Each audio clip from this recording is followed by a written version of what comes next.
I want to talk about effective teams very shortly for you to maybe trigger some further thoughts or inspire you for further thinking. Effective teams. Let's stop for a moment. We regularly using concepts or expressions like successful organizations, competent managers, or effective teams. Do we have a proper definition for that? For example, if I'm asking you that, how would you define effective teams? If you want, you can help me typing it into the chat box. So most probably there will be some common elements of these definitions, some overlapping, but I doubt that we think the same about what effective team means fully. Actually, this was the main trigger for Google as well, who started the research some years ago, which they called Project Aristotle, as a tribute to the Aristotle quote, "The whole is greater than the sum of its parts." Is it familiar? I think it is, because this is what we used to use for teams, that a team is greater than the sum of team members. Actually, this project was run in 2012, and it was researching what are the major attributes of a high-performing team. Google was studying 180 different teams. Different means, different in size, different in the fields of operation, different in terms of seniority, and so on and so forth. Some agile teams, some classical operating teams, and so on and so forth. And at the end of this research, they identified 5 crucial elements every high-performing team must have. And I would like to share with you the results. So is it a surprise or not? Actually, it was mentioned by you as well as the third most important factor or attribute of an effective team. So the most important element of being a team high performer is the psychological safety. I hope that you all know this expression. Actually, this is not that widely known. It's rooted back to Amy Edmondson's researches and studies. And actually, the meaning of psychological safety is that I feel safe when I raise a question, when I challenge my boss, when I'm asking something from my team members. So I'm not afraid to take a risk. And I'm not afraid to show myself as a vulnerable person. So psychological safety is a must-have attribute.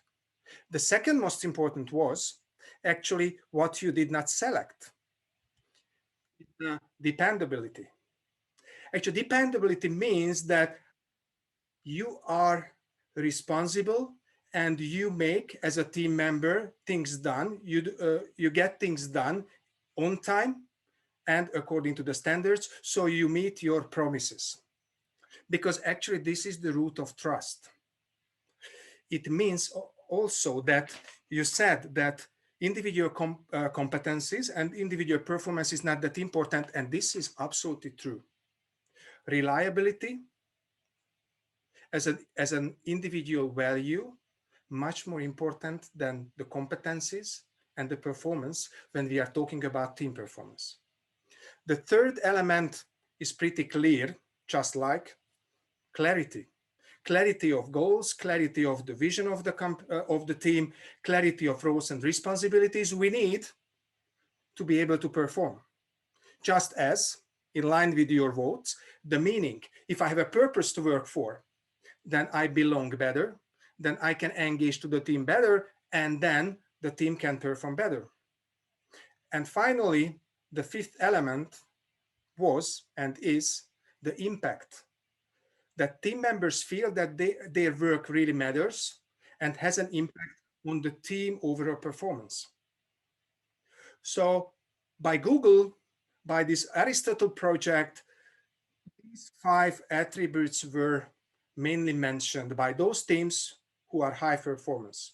Psychological safety, so I feel safe.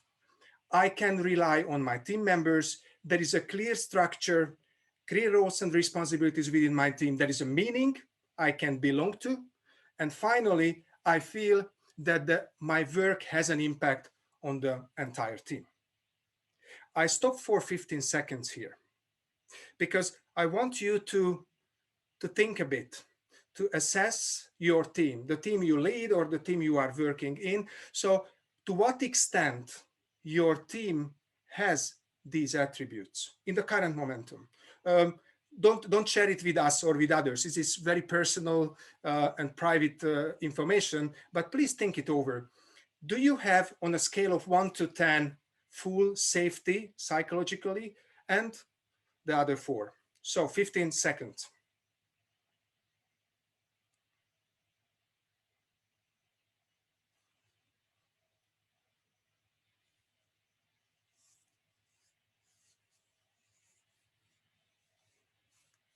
Three, two, one. Probably this was enough. If not, then of course you can reconsider it, and probably you can involve also your teammates or your colleagues to reconsider these 5 aspects. And actually this very short mini assessment tries to help you to identify which is the areas to work on to improve.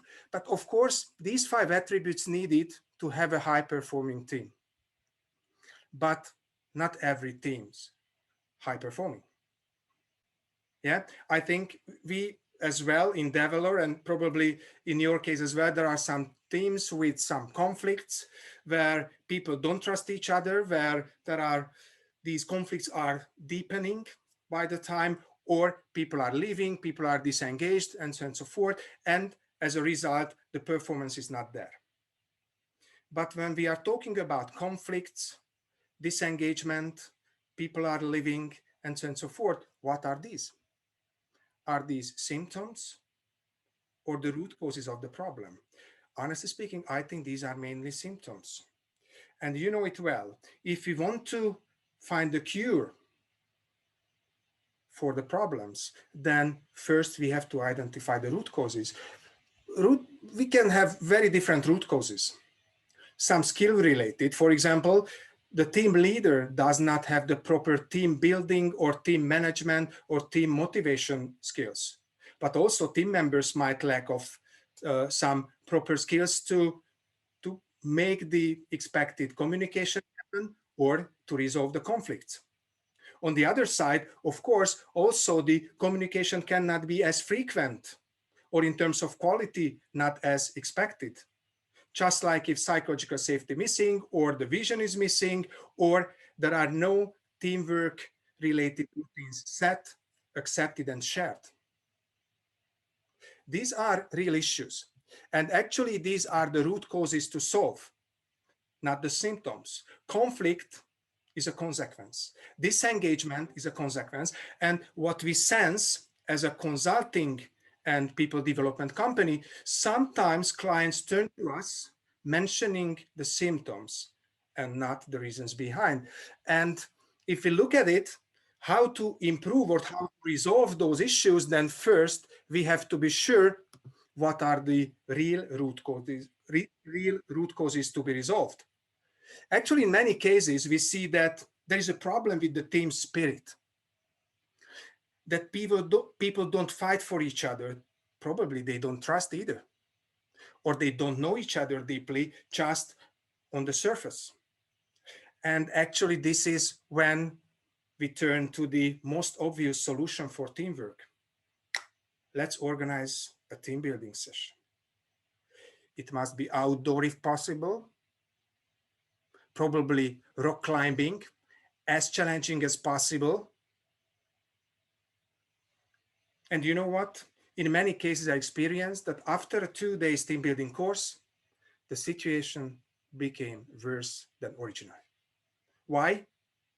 Because the problem was not the missing of common past or common experiences, or the problem was not that team members did not know each other properly, but probably because, as I mentioned earlier, some teamwork related skills were missing for the team leader or for the team members. So in that case, not the team building event, the proper choice, but probably skill development with classical coaching or training tools.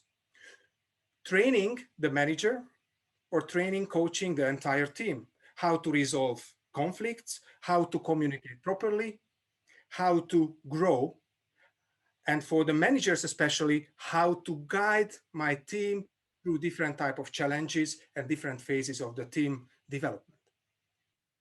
And if we are talking about team spirit and competencies, the picture is still not full, because there is an important third aspect, which in many cases are behind of the symptoms, and this is the problems with the operational aspects, like the lack of goals or the not properly set and shared roles and responsibilities.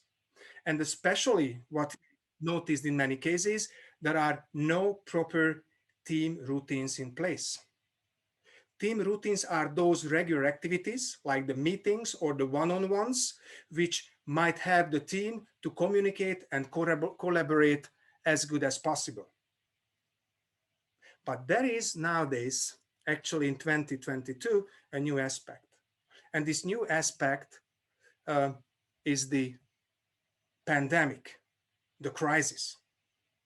Actually, the pandemic provided a twist for the whole story. I know that being an efficient team was a challenge even before the pandemic. But now it's maybe even a bigger challenge. Why? Because there is a new aspect. The aspect of remote operation, or in many organizations, the hybrid type of operation, where some people are working in the office, from the office, some from home, some partially from home, some fully from home. So again, there are totally new challenges in terms of team building, operational improvement, and skill development.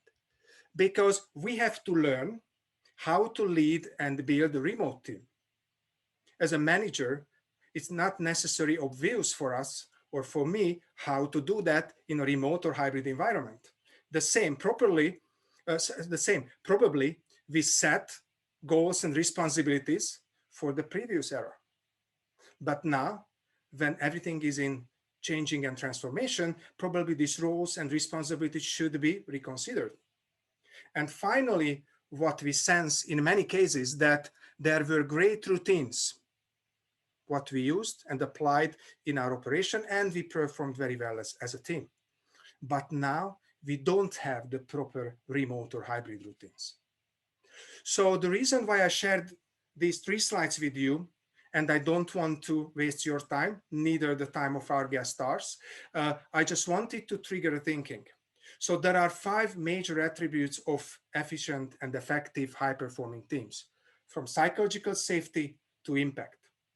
If we don't have the high performance, we have to assess what's behind, and don't let the symptoms lead you.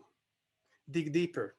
Try to figure out the real root causes. And if you know the real root causes, we can find, and you can find, the real cure, which might be team building. Probably in several cases it works very well, but in many other cases the skill development, and in many cases the improvement of the operation systems, processes, goals, and team routines, especially in the hybrid or remote environment.